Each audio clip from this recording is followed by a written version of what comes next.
Alright, what's going on, everyone? This is the Rlcs Season 9 recap for League Play Week 6. Was it Week 6? No, Week 7. We're going to go over an in-depth analysis, as always, of who won, who looked good, who lost, why they lost, just everything about Week 7, North America and Europe. So as always, if you guys do enjoy, hit subscribe, and let's get right into it. So, the very first match, we have Cloud9 versus Soniqs. Wow, Soniqs, Cloud9. Soniqs take their second loss, and Cloud9, man, they're looking good. I mean, they're looking really good right now. This was easily match of the week. This might be match of the entire season, because Game 5, Torment kept disconnecting throughout the entire series. I think it was their second or third pause of the series, and Fireburner stepped in for Torment Game 5, and oh my gosh, he just absolutely dominated the Soniqs. Fireburner just came out with absolute aggression, and he scored 2 goals. He had 700 plus points. He had 3 saves, an MVP medal, 7 shots. He absolutely dominated the pitch, and it was just an amazing game to watch for anyone who's been like watching Rocket League for as long as I have, because everyone knows Fireburner. Everyone loves Fireburner. But yeah, man, it was all around just an incredible game, and even Cloud9 with Torment played very well too. I mean, they got to Game 5. They played amazing. So yeah, good job to C9. It seems like they actually did figure out whatever it was they were lacking, and yeah, they're looking like a good team now, and I can't wait to see what they do next season. But yeah, next up we have SSG versus Rogue. This match, it was just utter domination. I mean, Rogue was just having really bad communication errors. I mean, they were double committing on the goal line. They just didn't look like they knew who was going ever. I don't think it was just a Wonder problem like I usually give him shit for. It was like a whole team problem. I think that first killer was playing fine. I think that, again, he looked like he was trying to make plays. He was opening up opportunities, but I mean, just no one was in position ever. It was really just no communication. It was as if they were playing without comms. It was crazy. Yeah, and obviously SSG, a team like SSG is gonna dominate you if you aren't playing 100%. So yeah, SSG easily take that one. I feel really bad for Rogue. I wanted to see them do well. A lot of people wanted to see them do well. I'm a fan of First Killer and Kronovi, but I mean, they did not deserve to win that match. They did not play well at all. And then Flight versus Soniqs. I mean, come on, Shock's one of the best players in the world right now.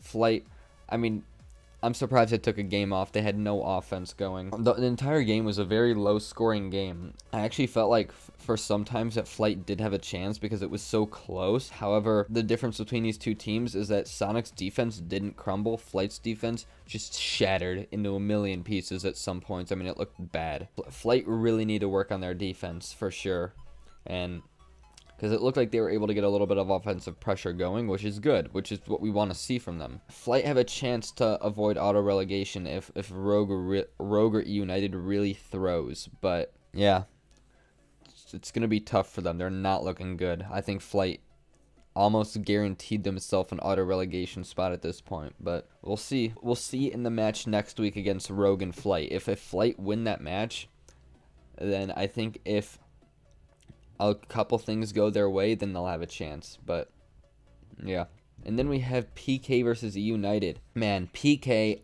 I mean, E United kept it close, but I think PK was obviously the better team. E United scored off of like simple mistakes, rotation and mechanical mistakes that PK shouldn't have been making. Like even when they made those mistakes, I really didn't feel at all like United could keep up with PK. It was just how they were playing.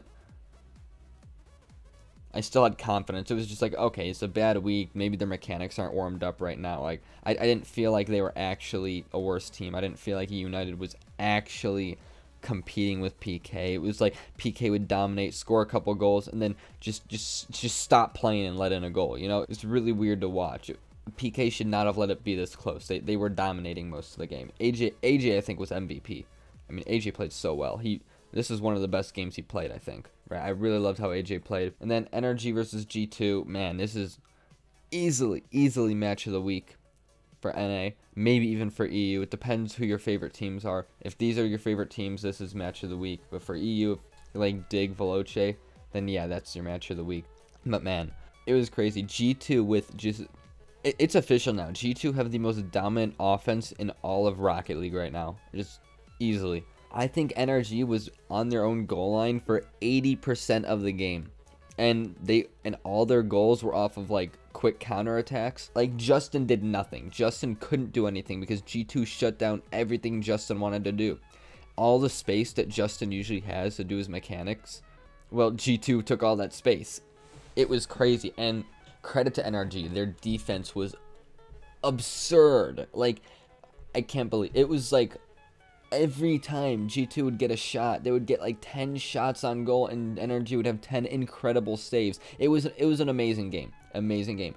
I want to point out the one thing that I do think that G2 has flawed, that I do see now with their now that they start playing these higher level teams.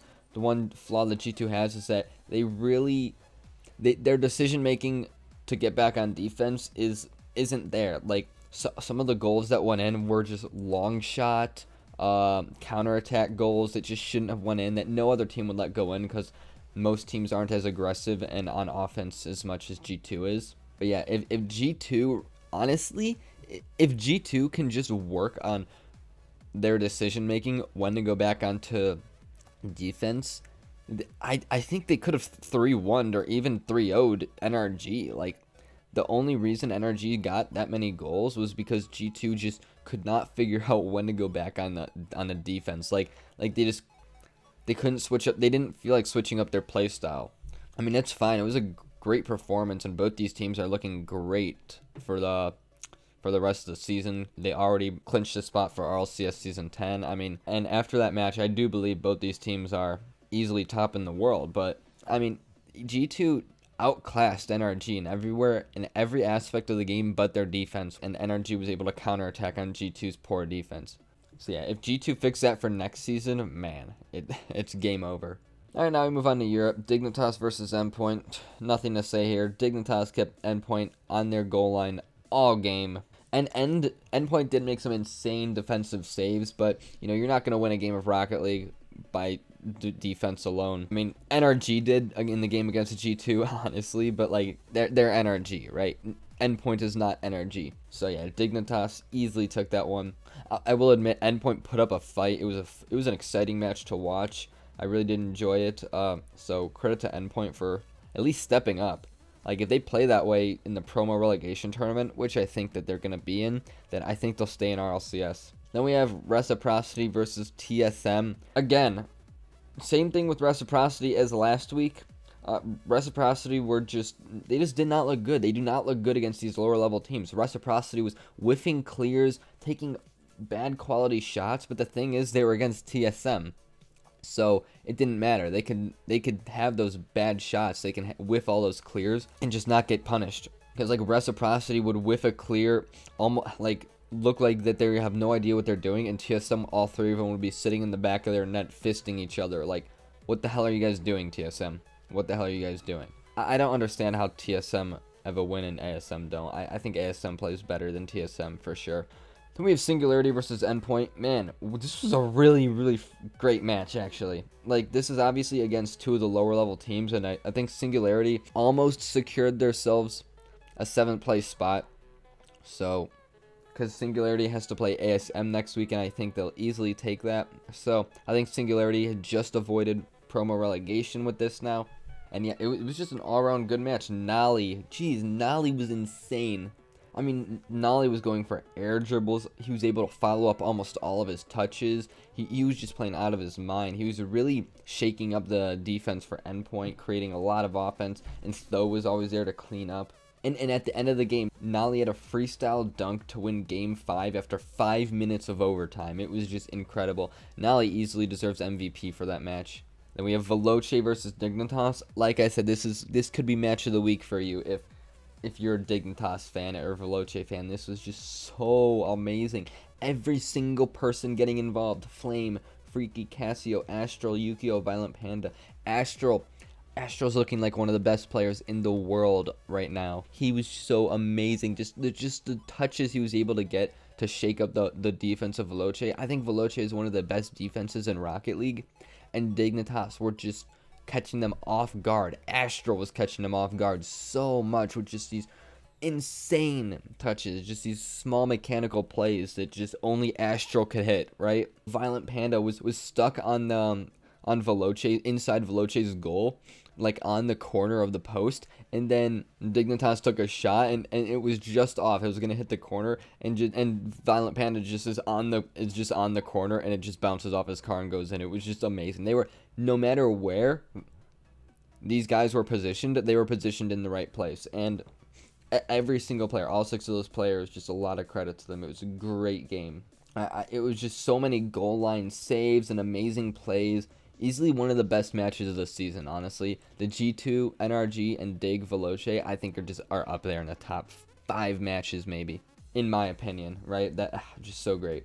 And then Barcelona versus ASM. Barcelona, I don't know what to say. They were flat. Like, they did not come out strong. ASM, I thought that they almost lost to ASM. ASM actually, I'd say threw. They were up 2 games to 0.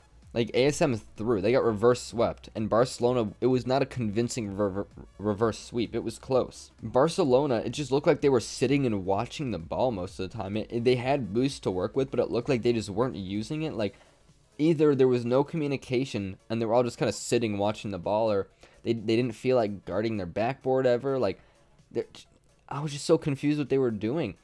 Flakes ended up changing his car to the Merc game 3, and that's when they started winning. I mean, Barca just looked very shaky, and ASM did play well, but I mean, I could see any team playing well against a Barcelona who just sits back and watches the ball. So, like, I hate to take credit away from teams, but I have to say that it wasn't completely ASM just outplaying Barcelona, you know what I mean? And Ronaldo Vitality versus Mouse. Mouse didn't play bad, just Vitality played better.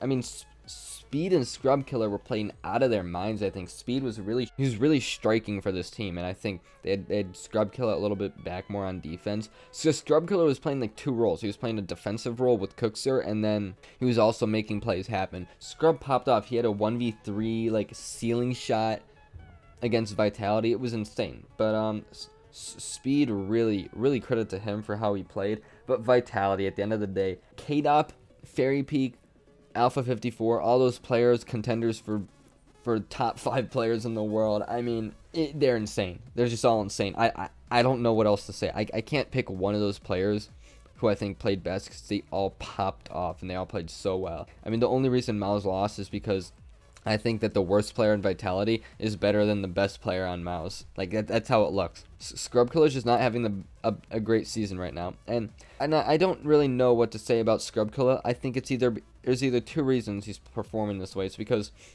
he just doesn't mesh well with his teammates, or he's falling off the top of the game, because he was easily best player in Europe last season, which I think he still could be, but maybe he's just not meshing well with his teammates. And, you know, it's like Alpha 54 on TSM. Alpha 54 was one of the best players in the world, and he was just sitting on a team that was about to get relegated. It was like he couldn't perform. And same thing with Flakes. Flakes is one of the best players in the world, but he was sitting on, where was he? He was on Complexity. He was sitting on the worst team in Europe. But yeah, so I don't think Mouse looked bad. I just think Vitality looked insanely better. That is the RLCS Season 9. What week was it? Week 7 recap. God, I can't remember these weeks anymore, man. I'll remember next week, because it's 8. It's the last week. Pretty easy to remember. But yeah, that was everything. Let me know your thoughts in the comment section down below, what you think.